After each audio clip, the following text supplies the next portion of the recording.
Ahojte, tak si spravíme dneska rýchly náhľad. Som to častičko rozobral. Toto znamená stavebný pút. Toto bola posledná doska, kde matka kladla.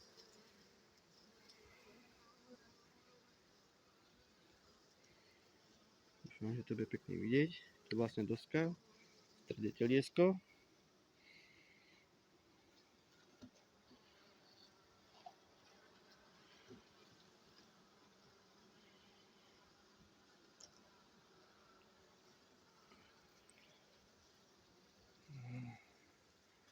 Tu sa to krásne liahne. Tam sú vajíčka, varvičky, podsúvajú zásoby. To isté z druhej strany.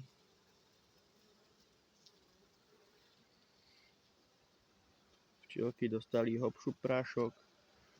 Žiadne mučenie. Hej. Naposledy boli agresívne. Momentálne sú úplne v kľude. Takže vyliahnuté, nakladené, zavreté, znova vyliahnuté.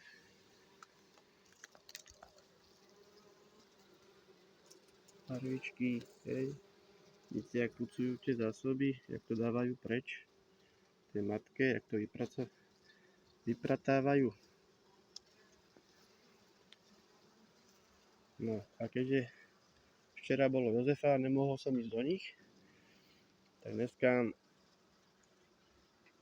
jak sa povie, 1, 2, 3, 4, 5 rámikov.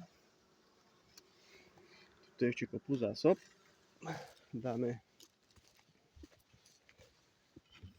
stavebný, aby som, jak sa povie, to nie krivý, jak bačová koška, takže ten vyrovnáme, takže dáme 6. stavebný a komorovačku, hej, včielky sa na to nahodia a pomaličky mi budú stávať sem a nie toto. A dostanú znova bielkovinový, takže nakoľko vidíte, ten bielkovinový má veľký význam pre tie včielky, nemusím dávať žiadne drahé cesta s bielkovinou, dokážem si to vyrobiť na ten mesiac, čo mi tie včielky zjedia 3 litre z toho roztoku, tak ma to vyjde cca na 2 €. Ja som spokojný, ešte sa teším na tamten roj. To je najsilnejšia, uvidím, či aj sa ukludnili alebo neukludnili po hopšu prašku. Dáme vedieť, čavec.